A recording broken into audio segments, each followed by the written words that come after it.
Hi, this is Emerald and welcome to the Diamond Net, and today I'm going to be giving you a step-by-step guide for your shadow work practice. Alright, so today I'm going to be giving you a step-by-step guide for your shadow work practice, and basically before I do that I want to give you a brief rundown of what the shadow is and what shadow work is. And so basically the shadow is kind of like a place in the psyche where we repress aspects to. So it's almost like a dark closet in the psyche where we, let's say, split off parts of our personality and we put them in this dark closet and we lock them away so that we forget about them. And we do this when we're either unable or unwilling to be conscious of a particular aspect at a given time. And when these aspects get fragmented off from ourselves, it isn't like we're just putting disembodied traits in that dark closet. We're actually like cutting off whole fragments of ourselves that are very much us. And they sort of function like their own autonomous mini personality. So the conscious personality, which is the part of you that you call me or I, this part has its own wants and needs and fears and wisdom and perspectives and agendas. And it's the same thing for each of our shadow aspects. They have their own wants and needs and fears and wisdom and perspectives and agendas. And oftentimes what can happen is that the conscious personality's agendas and wisdom and everything runs counter to the wisdom and the agendas of these shadow aspects. And so what can happen is we can become like a vehicle with many steering wheels. So we have the conscious personality in the driver's seat. So let's say consciously what we want to do is we want to turn right, but these aspects that are in the trunk of the car, outside of the perception of the conscious personality, they also, there's 10 of them and they have 10 different steering wheels and they're trying to go in all sorts of different directions. And so when we as the conscious personality want to go in this direction, we might have aspects that are trying to go in totally the opposite direction. And so what shadow work is coming to know these aspects, coming to be conscious of them, and coming to be conscious of what it is they want and why they want that thing, and being able to integrate them back into the conscious personality to bring all of our agendas into one conglomerate agenda to move in the same direction. And so the step-by-step guide that I'm going to be giving you is a step-by-step guide for understanding, let's say, your shadow aspects more deeply. And so you can take any given shadow aspect and you can apply this like series of steps to it and you can come to know it at a deeper level. Now, one caveat that I would give in relation to this is that because shadow work is so individualistic, it's something that nobody's psyche is going to be exactly the same. Nobody's going through the exact same patterns as another person. And so it's a very personal journey. And so what this is meant to give is this is meant to give your foundational steps for kind of getting your bearings with regard to each of your shadow aspects. But you might have to go in a variety of different directions in order to go further with your shadow work process. But the idea here is that I'm giving you the foundation to build that off of. So think about the shadow a bit like it's a labyrinth, right? And so everybody is starting at a different point in the labyrinth. And so I can't give you a formula that's going to give you the exact path through the labyrinth that you need. But what I can do is I can give you these steps to help you get your bearings and to figure out where you are in the labyrinth and what generally to do when you're in that situation. Another analogy that I would give here is, let's say that doing shadow work, doing integration work is like molding a sculpture into whichever form that, feels right for you to mold it into, right? So let's say what I'm giving you is I'm giving you the lump of clay, and ultimately you can work from that lump of clay and actually utilize it to bring yourself through your shadow work practice. But everybody's sculpture is going to look different. Now, before I get into the step-by-step process, I wanted to first mention to you that back in July, I started a membership site called the Consciousness Workers Club. It's a place where, people who are like-minded, people who are interested in consciousness work and shadow work and all sorts of inner work processes can all come together and interact. And I also host one live masterclass per month, as well as one live group coaching session. And ultimately, if you want to, let's say, ask me questions during the coaching session, you'd be able to do that. And basically, I only open it up once a season. So I opened it up back in July, so it won't be until October that I open it up. But I wanted to mention it here so that you guys can get on the waiting list for the Consciousness Workers Club if you're interested in joining, because I'll have it enrollment open only for like a week at the beginning of October. And so if you would like to get on the waiting list, I'll go ahead and I'll leave a link down below in the description box and in the comments. All right, so with that out of the way, without further ado, let's get into the first step of the process. And the first step of the process is to name and identify your shadow aspects. So like I said, the shadow is basically like a place in the psyche where we put away fragments of ourself that we've cut off from the whole of our personality, and these fragments of ourself become their own mini personality. And so what we're going to do is we're going to try to name off as many of those mini personalities, as many of those fragments of ourself as we can, and orient to them almost like they're a separate being from ourselves, something like almost like another person that also exists in our psyche that also happens to very much be us at the same time. The tricky thing when it comes to naming and identifying your shadow is that the shadow by its very nature includes things that we're not conscious of. So that which is in the shadow are things that are outside of the scope of our consciousness. But when we want to go name our shadow aspects, this can actually be quite simple, because what we're doing is we're naming off our shadow aspects for the symptoms of our shadow that shows up in our day-to-day life. So I like to think about the shadow aspects a bit like a root vegetable. So let's say the carrot, let's say the orange part of the carrot is kind of like the shadow aspect itself. That's the part that's underneath the surface of consciousness, and in the metaphor, it basically grows underneath the ground, right? But the carrot also has leaves, and the leaves look very, very different from the carrot itself, but those pop up above the ground. And if you learn to figure out what the leaves of your shadow aspects look like, then you can name them off for the leaves. So the symptoms of shadow aspects might come up to the surface. So for example, if I find myself going into, let's say, cycles of anger and rage a lot, so like let's say that shows up as a symptom quite a bit. That's sort of like the leaves of the carrot, right? But oftentimes the leaves in the carrot, they look very, very different from one another. But if I see that, I can name off a shadow aspect for that. I can go, okay, that's rageful emerald. And then I can start to kind of explore rageful emerald down to the roots. So if I look at that, maybe at the deepest root, I find some aspect of myself that's dealing with deep feelings of hurt and powerlessness. And so the root of the carrot might not look very rageful at all. It might actually look very scared and very, very sad in some kind of way. So basically what we want to do is we want to name off our shadow aspects for the symptoms that pop up above the surface of consciousness. And so when you're looking for the symptoms of your shadow aspects, you can name them off for their agendas or goals. You can name them off for their behaviors. You can name them off for the coping mechanisms, which is a type of behavior that's engaged with in order to make a not such a great situation a little bit better. We can also name them off for their emotions. So for example, if I'm going to name an aspect off based off of an agenda, let's say that I notice myself always trying to prove myself to others, and maybe it's like I want to seem like I know things, and so I might name that aspect Know-It-All Emerald, right? So I always name it based off of the symptom plus my first name. So if my agenda is to know everything all the time and to prove myself to others, maybe it's Proving Myself Emerald or Know-It-All Emerald. Or if, let's say, I have a certain behavior. So let's say that I notice myself, let's say maybe I mess up my friendships, or I get into, like, let's say little squabbles or things like that. Maybe I get into like petty arguments. So let's say that's Petty Arguments Emerald.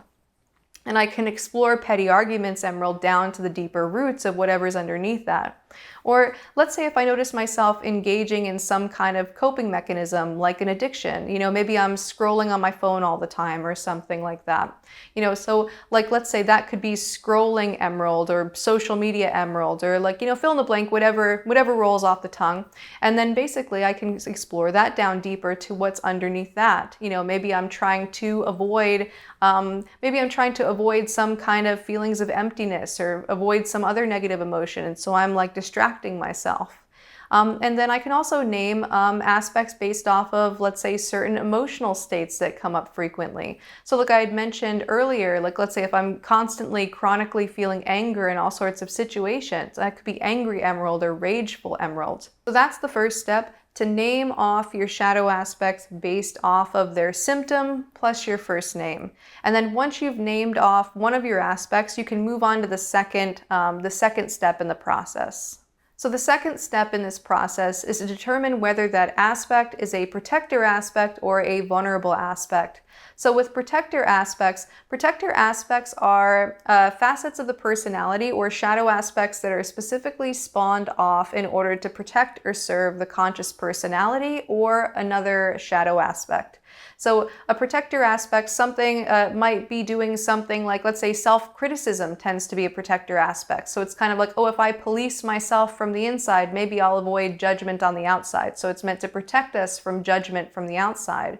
Or let's say if I have, let's say, a protector aspect that gets angry all the time, and ultimately that anger is meant to push back some other feeling of powerlessness coming from the outside.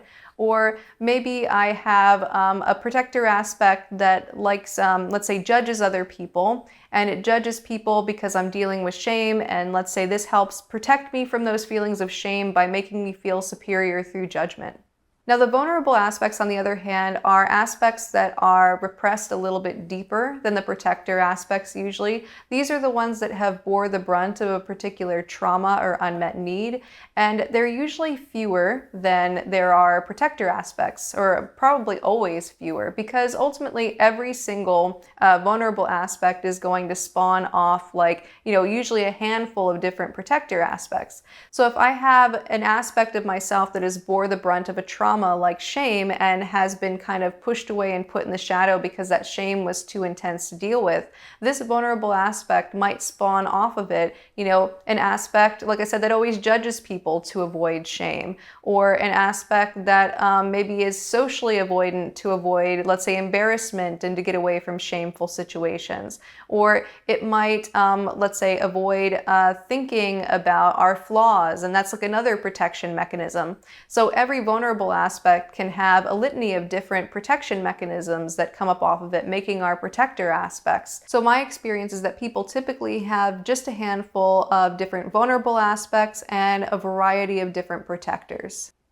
And with vulnerable aspects, they're usually dealing with some kind of intensely negative emotion like terror or shame or powerlessness or grief or despair or some other really intense emotion. And so this is what makes them very difficult to be in touch with. This is why they're buried so deep within our psyche, because if we get in touch with them, oftentimes we'll be overwhelmed by those intensely negative emotions. And so we often spawn off protector aspects either to keep us from experiencing that same trauma that these more vulnerable aspects have dealt with, like from the outside. Like, let's say if we've experienced some kind of trauma around shame when interacting with other people, maybe we have a protector that makes us avoid social situations. But likewise, we also have protectors that work on a more internal level that keep the conscious personality from becoming aware of the emotions of shame that already exist there in the body. So these protectors might employ tactics like distraction to keep the conscious personality from becoming aware of these deeper aspects. And so once you've gone through step 1 and you've named off a shadow aspect, you can then move to step 2 and you can see if it is a protector aspect or a more vulnerable aspect. And the way that you determine this is by asking, does this aspect have a function? And so if you can determine a function that this aspect is playing, chances are it's a protector aspect. So is it trying to protect you or serve you in some kind of way? Whereas if it's a more vulnerable aspect, it'll usually be dealing with some form of a raw emotion. So vulnerable aspects would be things like, the shame aspect, or the unheard aspect, or the grieving aspect. All right, so that takes us to step 3 in the process. So once you've named and identified your shadow aspect and whether it's a protector or a more vulnerable aspect, what you want to do is you want to get the sense of what the desired emotional outcome is for that aspect. So finding the desired emotional outcome means that we get to get a lot of insight about what the motivations of this aspect are. So when it comes to motivation, emotions are the motor of motivation. So basically, if we are going in some direction, if we're motivated towards something, it's either because we want to go toward it to go towards some kind of positive emotion or to go away from some negative emotion. So there's always a positive or negative emotional motivation that can be found at the base of all of our motivations. Even if we're going towards something that's negative in the moment, like let's say if we're going to a job that we hate, if we're going to a job that we hate, it's like, okay, well, I'm going to the job that I hate because I don't want to deal with the stress of, let's say, being unemployed and not having enough money. And so basically what I'm trying to do is I'm going to the job that I hate because I'm trying to go away from stress. Whereas, like, let's say a more positive motivation would be like, oh, I'm trying to go to the job so I can go toward a feeling of like well-being. Maybe it's a job that I like and it pays well. It's like, oh, when I feel well-being when I have the job and when I have the money from the job.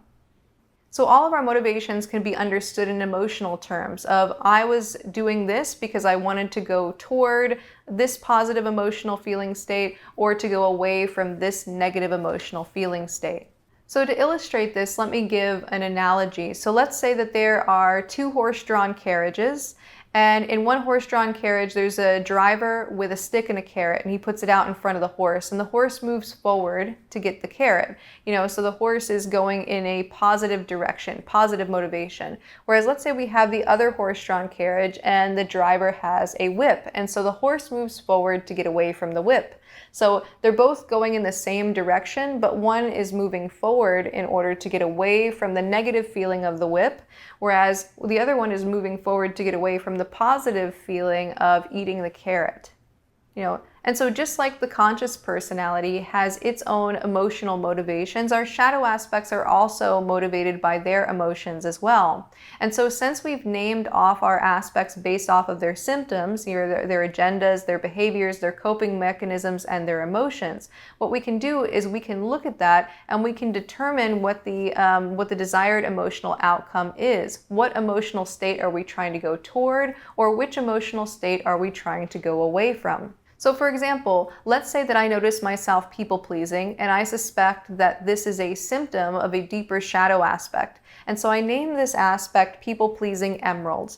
And I determined that people-pleasing emerald is somewhat of a protector aspect. It's not a vulnerable aspect. It's not like dealing with the brunt of the really negative emotions, but it's meant to try to serve me in some way. And so ultimately, people-pleasing is not serving me. And so I want to get the sense of why does this aspect feel like it's serving me? And so with that, I try to get the desired emotional outcome behind the people-pleasing. And people can have a variety of different reasons for people-pleasing. Maybe someone people-pleases because they think that that's going to impress other people and they want to feel a sense of connection with other people through people-pleasing. Whereas another person might be like, oh gosh, if I don't people-please, I'm going to get into a conflict. And if I get into a conflict, then that's going to make me feel like I'm hurting the other person and then I'm going to feel shame. And so let's say for me, whenever I've noticed people-pleasing come up, it's really been more of the latter example. So it's like, ooh, I better make sure that I am being pleasing to other people because if I upset other people, then they're going to be hurt. And I'm going to feel shame because I'm going to feel like I'm the one that hurt them. And so what I'm doing is my desired emotional outcome is I am people-pleasing in order to go away from shame. And so with any aspect that you have named off, what you can do is you can look at that agenda directly or look at the symptom directly, and you can say, okay, how do I think this is going to improve my emotional state? What emotions do I think this is going to bring me toward, or what emotions is it going to help me get away from? And to go deeper with this, what you might ask is, am I trying to go toward this or away from that? So like, let's say, for example, I find myself, let's say, being, let's say, a workaholic, and I'm trying to achieve things all the time. So let's call it workaholic emerald or achiever emerald. We'll call it achiever emerald. And so let's say that achiever emerald, it's like, its main thing, and it's a protector aspect. It's meant to serve me in some kind of way. And so basically, like achiever emerald, it seems like I'm trying to go toward something like pride or power. Let's go with power. So let's say that it's like, oh, if I achieve things, I'm going to feel really powerful. Well, ultimately, I don't want to leave that unexamined. I want to also ask myself, am I trying to go toward power, or am I trying to go away from disempowerment? And we'll kind of get an intuitive sense about which is more true for us. So let's say with people pleasing, I could say, oh, am I trying to go away from shame, or am I trying to, let's say, preserve some kind of feeling of pride? Well, for me, in that case with the people pleasing, it's definitely more about getting away from shame. But let's say if I was achieving, to try to get a sense of importance, and I go, am I trying to go toward feeling important, or am I trying to get away from feeling unimportant? Maybe there's a mixture of both. Maybe I'm trying to get away from feeling unimportant, but I also want to feel important at the same time. So it can be a mixture of things, but asking this, am I trying to go toward this or away from that, can be very helpful for figuring out what that deeper emotional motivation is. All right, so step 4 in the process is next. And from there, I want to intuit the core need, right? So if I've named off my aspect and I've determined whether it's a protector aspect or a vulnerable aspect, and now I've found out the desired emotional outcome, from there, I want to take the facts that I've already come up with, and I want to look at what my core need is. What's the underlying thing that's really driving my shadow aspect's behavior? So let's say that I have named off a shadow aspect that's always trying to prove itself to others, right? So let's say I've named it off proving myself emerald, right? So, and I've figured out that this is a protector aspect, so it's meant to protect me or serve me in some way. It has a function to prove myself to others. And the desired emotional outcome, if I look at that, let's say if I think about, okay, what emotions am I trying to go away from? What emotions am I trying to go toward? And so I might think about like, oh, if I prove myself, I'm trying to go towards some kind of feeling of vindication. And then maybe the away from would be like, oh, I'm trying to go toward this feeling of like being inferior or lesser or some kind of way. It's like I'm almost trying to validate myself in the eyes of others, but there's like this feeling of invalidity underneath that. So it's like I'm trying to go toward validation, but really I'm trying to go away from feelings of invalidity. And so once I know my desired emotional outcome, which is to get away from feelings of invalidity, I know what my core need is now, which is to resolve those deeper feelings of invalidity. And the way that I'm currently going about it by trying to prove myself to others isn't actually going to bring me to that destination. So sometimes when we have these symptoms come up or we have a certain agenda, ultimately there's a core need underneath that agenda that we are trying to meet. But because we're unconscious oftentimes of the core need, we're often meeting it in very ineffective ways. So if we have this deep feeling of invalidity and we're like, part of us goes, that's a protector, goes, oh, I know, we're going to prove ourselves to others, and if we can redeem ourselves and, vindicate ourselves in the eyes of others, then we're going to suddenly be valid and valuable, and we won't feel that sense of shame anymore, or we won't feel that sense of invalidity anymore. Well, ultimately, that vehicle is never going to lead you to that destination. And so once you know the core need, that's when you can start making you can actually start course correcting. And you can start saying, okay, if my core need is to resolve feelings of invalidity, instead of looking for it on the outside, what I can do is look to the inside and say, how can I validate myself? What is it that's creating those feelings of invalidity? How do I resolve those things? And so once we create a more effective agenda for going about those things, oftentimes we can let go of, let's say, more problematic symptoms that come up from the shadow. So if we see ourselves always trying to prove ourselves and we are looking so much for external validation that it keeps us from being authentic, well, that's going to be a problem for us. But if we find some other way to feel valid, we find some other way that's more effective, then we no longer need to do that. Now I'll give one more example with this one. So let's say that I notice myself going into, let's say, social avoidance, so I'm avoiding spending time with other people, and so I might call this social avoidance emerald. And so with social avoidance emerald, if I look, I'm like, okay, this is clearly a protector aspect. And let's say, what emotions am I either trying to go toward, or what emotions am I trying to go away from? Well, I think it's like I'm trying to go away from, let's say, feeling burdened or feeling like responsible for other people. And so it's like I'm avoiding other people to avoid that sense of burden and responsibility. So I'm using social avoidance as a vehicle to get away from feeling burdened. And so ultimately, this gives me a strong indication of what my core need is. So there's something internally that's going on that's making me feel burdened. And so I have to explore that dynamic more deeply. And so it's like, am I maybe taking on more responsibility for the person than I should? Am I having trouble setting boundaries and it's making me have difficulty interacting with other people? Or is it coming from some trauma of maybe like when I was a kid, maybe let's say there was like having to take responsibility for the adults in my life, or, so there can be a variety of different reasons. And so this is where, let's say, the shadow work practice can start to branch off a little bit.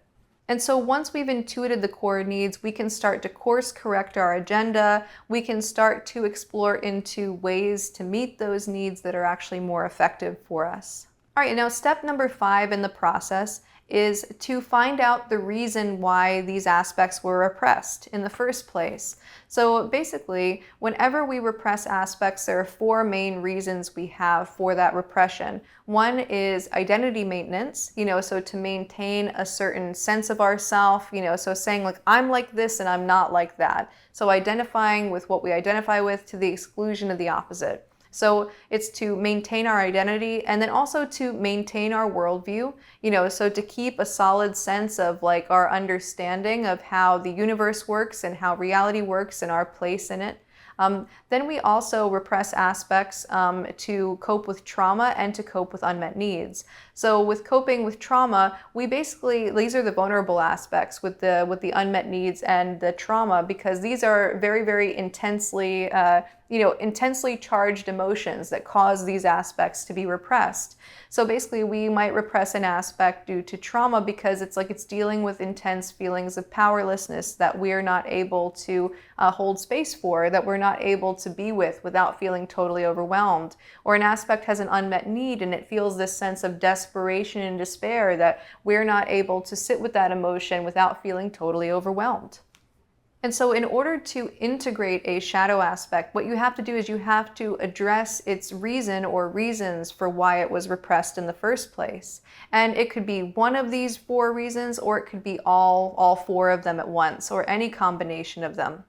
So for example, I'm going to give a personal anecdote from my life, which involved 3 of these reasons for repression around an aspect. So basically, let's say from a young age, I was dealing with deep feelings of unworthiness, inferiority, and shame.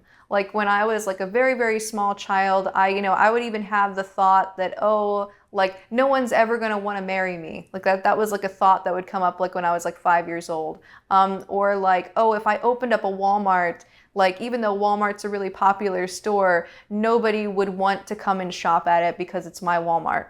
So basically I had this really deep sense of inferiority to like all other people. And so there were certain traumatic experiences that I had at a young age that instilled me with this deep feeling of shame and unworthiness. And then around the time I was about 12 years old, after like years and years of just being down in the shame, I started to be able to develop my own identity. So when you get to be like an adolescent, this is when identity really starts to develop. And this gave me this brand new way of basically protecting myself from that sense of shame.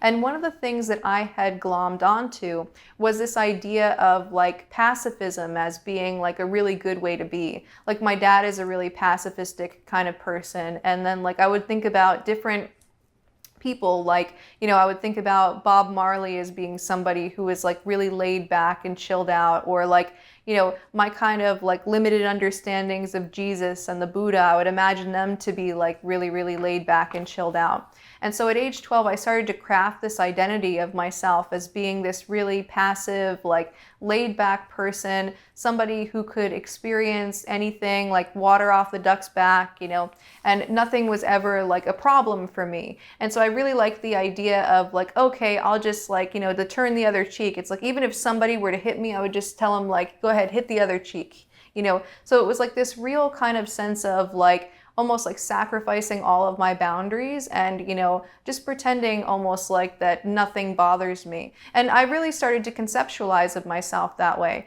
And like, oh, look, I'm such a calm, kind, laid back person who doesn't care about If somebody goes over my boundaries, that's fine. And what I was doing is I was basically creating this identity of goodness.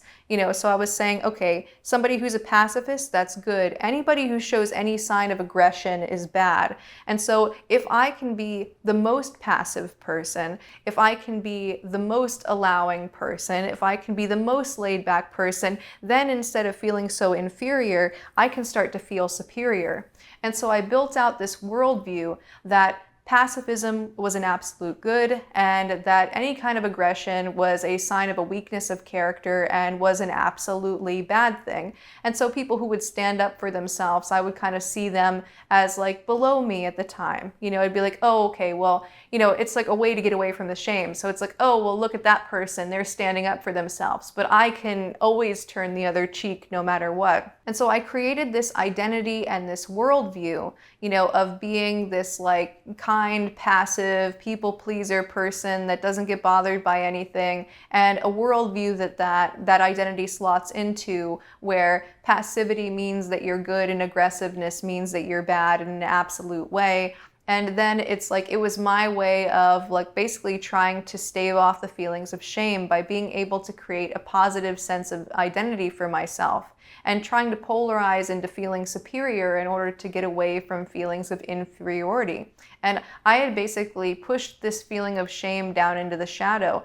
And this this foundation of being like the passive, kind, laid back person who can always turn the other cheek became like the foundation for my identity, which I later built a lot of things upon that, but always on top of the foundation of shame.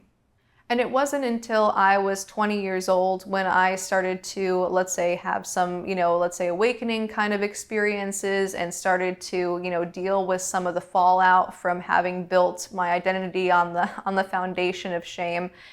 I started to deal with that, and, it was basically recognizing that so many of the things that I was doing was simply to get away from deep feelings of inferiority. And so let's say that I had, in this case, I had a protector aspect that was like, this is passive emerald, let's call it passive emerald.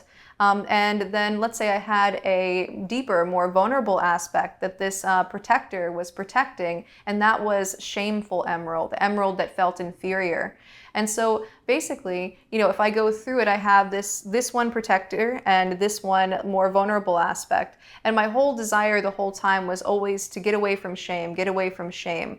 And I would have thought about it at the time as like trying to go toward pride, but it was really about getting away from shame. And then of course, the deeper core need is to resolve the feelings of shame and to cultivate self-love. And then if I go here into step 5 and I determine the reason for repression, well, ultimately, the reason for repression is, let's say there's a worldview and there's an identity that's been based off of that really, really intense feeling of shame. And that was the way that I actually repressed away that shame-filled aspect. Before I was able to create that worldview and that identity, I just was dealing with the shame every single day. I wasn't unconscious to it. It was like a conscious, everyday, just feeling down in it kind of thing. And so it's like I was aware of the shame, but I was also not aware of maybe the deeper roots of that shame though, like where it came from and why I felt that way. And so as I've worked with my shame, I've had to work with all 3 of those layers. I've had to deconstruct elements of my worldview. I've had to deconstruct elements of my identity, and I've had to actually face directly with those parts of myself that feel that shame. I had to actually sit with the parts of myself that I felt a sense of disgust about, to sit deeply with that emotion, and to be able to come to cultivate a mindset, a worldview, and an identity that's more conducive to acceptance of those parts of myself that I saw as kind of shameful and disgusting when I was a child.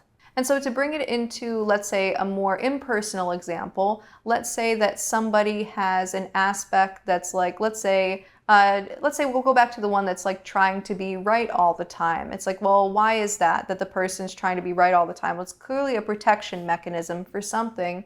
And let's say the desired emotional outcome is maybe to, feel a sense of certainty and to get away from feelings of uncertainty. So if a person isn't able to get the right answer to something. Maybe it creates this sense of ambiguity that's really uncomfortable. So the person is trying to get away from uncertainty. And so then if we look at, like, let's say what the core need is underneath that, if somebody is trying so hard to get away from the uncertainty, then chances are there's something that they're projecting into that uncertainty that's very unpleasant. And so maybe it's like within the uncertainty, that person is afraid of, let's say, experiencing being blindsided by something. Maybe they have some traumas around that. And so then it's like after we intuit the core need, which is like to deal with the traumas around being blindsided, we can then go into, let's say, the 4 reasons for repression and determining which of those 4 reasons is the reason why. So ultimately, if that person, let's say, experienced some kind of trauma around being blindsided, and then maybe it's like they've crafted this identity as being the person who knows everything or is very, very knowledgeable. And maybe that even slots into a worldview where, let's say, oh, people are important who, let's say, know everything. And so they build like this positive identity based off of this worldview in order to keep those more, let's say, existential fears of uncertainty at bay. And so that person would actually have to go in and dismantle that on all of those 3 different layers. All right, and that brings us to our last step here. So step number 6 is to determine your current relationship to this aspect. So basically, you want to get the sense of, like, how much resistance you actually have to this aspect. So if you were to become aware of this aspect in yourself, would you feel kind of neutral about it, or would it be an intense feeling of shame where you would have a hard time even being with it? So is it something that you're really aversive to, or is it something that you find the value in, but that you just have difficulty connecting with?